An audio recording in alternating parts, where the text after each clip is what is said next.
তাদের কপাল পোড়া যারা নবীর আগমনের মাসে মিলাদুন নবীর মাস আসলে মিলাদুন নবীকে বেদাত বলতে বলতে দাঁতগুলাকে বাহির করে দেয়। কথা কোন ঠিক কি না? আমি কাউকে মন্দ বলি না, কাউকে গালাগাল করি না, কারোর ব্যাপারে কুচ্ছারটনা করি না। আমার কথা হচ্ছে ভাই, আপনিও মুসলমান, আমিও মুসলমান। আপনার খোদাও এক, আমার খোদাও এক। আপনার নবী এক, আমার নবী এক। আপনার কোরআন হাদিস যা মানেন আমিও তা মানি। তো নবী ব্যাপারে এত মন্দ কথা, নবীর ব্যাপারে তো মন্তব্য কেন? আসেন না একসাথে নবীর আগমনে খুশি উদযাপন করি। এরা বলে তোমরা যেভাবে মিলাদুন নবী পালন করো, জশ্নে জুলুস করো, রাস্তায় মিছিল করো, এগুলা নবীর যুগে ছিল না, নবীর যুগে কেউ করে নাই। এগুলা বলতে বলতে ফতুয়া দেয়। হ্যাঁ ভাই, এগুলার ব্যাপারে ফতুয়া দাও, কিন্তু তোমরাই আবার নববর্ষ আগমন করলে বৈশাখে নববর্ষরে স্বাগতম জানিয়ে রাস্তায় মিছিল নিয়ে বাইরে হয়ে যাও। তোমরা কো মিলাদুন নবী না যায়, আবার মিলাদুন নবী বন্ধ করার জন্য তোমরা 100-200 জন মাঠে নাইমা স্লোগান দাও, মিলাদ নামে জশ্নে জুলুস করতে দেওয়া যাবে না। আমার কথা হইল, আমরার জশ্নে জুলুসের মিছিল করতে দেওয়া যাবে না বইলা আমরার মিছিলকে বন্ধ করতে তোমরা যারা মাঠে নামো, তোমরা তো মিছিল করো লাঠি ছুটা নিয়া। এটা কোন জায়গায় পাইছো? আগে আমাদেরকে দেখাও, তারপর আমাদের জশ্নে জুলুস মিলাদুন নবীর জুলুস বন্ধ করতে আসবা। কথা বলেন ঠিক কি না? আপনারা শুনলে অবাক হবেন, জানলে অবাক হবেন।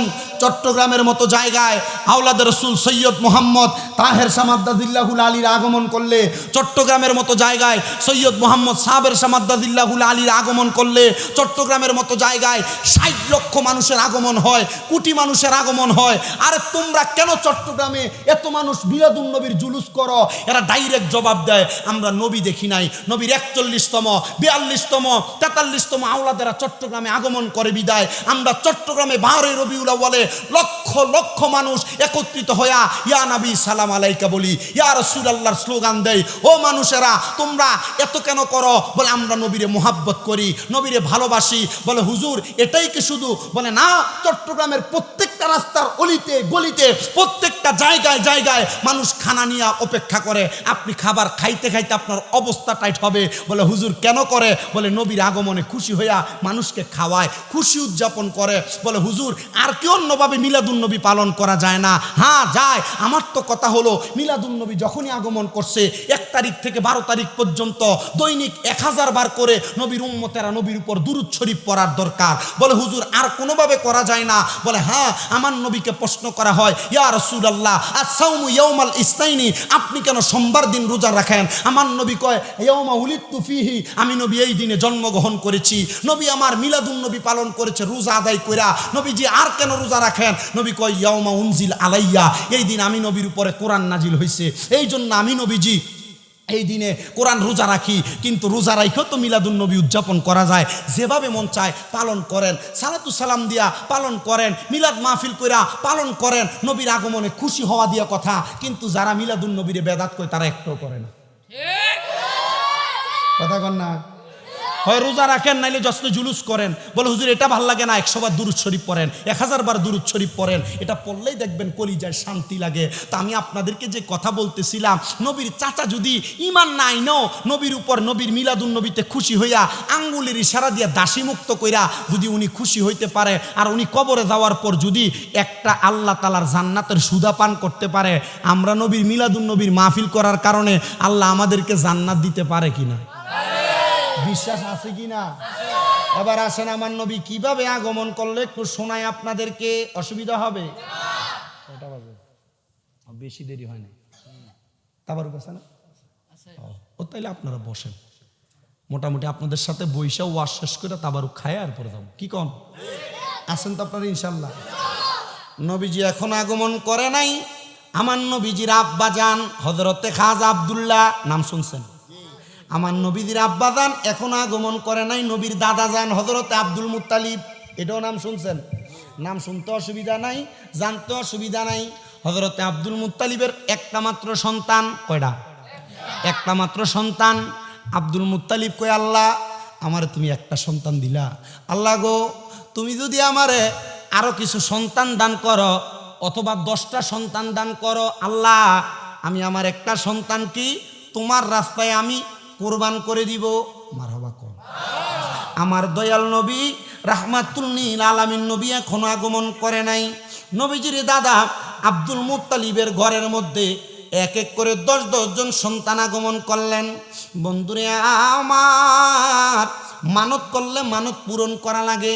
নবীর দাদা মানত করছে, আল্লাহ যদি 10টা সন্তান দাও, একটা সন্তান আমি তোমার রাস্তায় কোরবানি করব।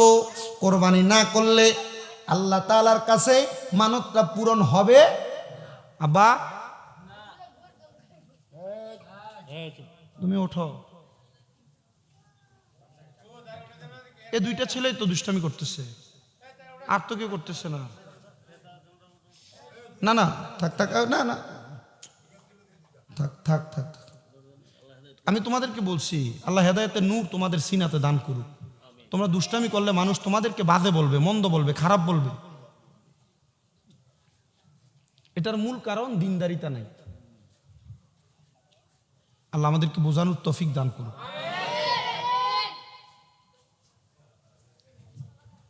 আল্লাহু আকবার। তো নবীজির দাদা হযরত আব্দুল মুত্তালিব দোয়া করলেন, আল্লাহ আপনি আমারে 10টা সন্তান দান করলে একটা কি করব? কোরবানি করব। এখন কোরবানি যে করব, কোনটারে কোরবানি করবে? মা বাবা তো সব সন্তানটাই ভালোবাসে, ভালোবাসে না?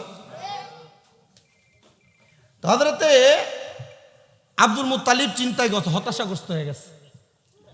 তো উনি ওই এলাকার সবচাইতে বড় যিনি বিজ্ঞ ব্যক্তি, ওনার কাছে গেছেন। বিজ্ঞ ব্যক্তির কাছে যা বলছেন, আপনি আমার একটা পরামর্শ দেন, আমি কেমনে আমার সন্তানটারে কোরবানি করব, আর কোন সন্তান কোরবানি করবো? আমি তো সবগুলোরে ভালোবাসি। তো উনি ওনার পরামর্শ দিলেন, আপনি একটা কাজ করেন, একটা লটারির মতো করে ফেলেন। লটারিতে যার নাম উঠবে আপনি তারা কোরবানি করে দিয়ে। তো উনি এই পরামর্শ নিয়ে আসার সময় রাস্তার ভিতরে ওনার সাথে তাওরাত কিতাবের কয়েকজন শক্ত আলেমের সাথে দেখা হয়েছে। তাওরাত কিতাবের শক্ত আলেমরা বলছে, আব্দুল মুত্তালিব আপনি তো বড় ভাগ্যবান। বলে কেন? বলে আপনি রহমতওয়ালা নবীর দাদা হবেন। আপনার এই 10 সন্তানের ভিতরে সর্বকনিষ্ঠ সন্তান হযরত আব্দুল্লাহ, যার এই নুরানি পেশানির ভিতরে মুহাম্মদী রাসূলুল্লাহ সাল্লাল্লাহু আলাইহি সাল্লামের নূর মুবারক আছে। দেখেন, আপনি যে বলছেন 10 সন্তান হইলে একটা কোরবানি করবেন, দেখেন হযরত আব্দুল্লাহরে কিন্তু কোরবান করেন না, কারণ হযরত আব্দুল্লাহর ভিতরে নূরে মুহাম্মদী আছে। হযরত আব্দুল মুত্তালিব লটারির মতো করছেন। 1 বার 2 বার 3 বার 4 বার 5 বার 10 বার লটারি টান দিছে। যতবার টান দেয় অতবার হযরত আব্দুল্লাহর নাম উঠে। কিন্তু হযরত আব্দুল মুত্তালিব কয়, আমি তো আমার এই পুত্ররে বেশি ভালোবাসি, এই ফুতের ভিতরে নূরে মুহাম্মদী আছে, এই ফুতের ভিতরে নূরে মুহাম্মদী আছে। আমি এই ফুত মারতে পারতাম না, আমি এই ফুত কুরবান দিতে পারতাম না। কি করা? আমি দৌড়ে গেলাম আবার তাওরাত কিতাবের হাফেজরার কাছে, তাওরাত কিতাবের আলেমরার কাছে।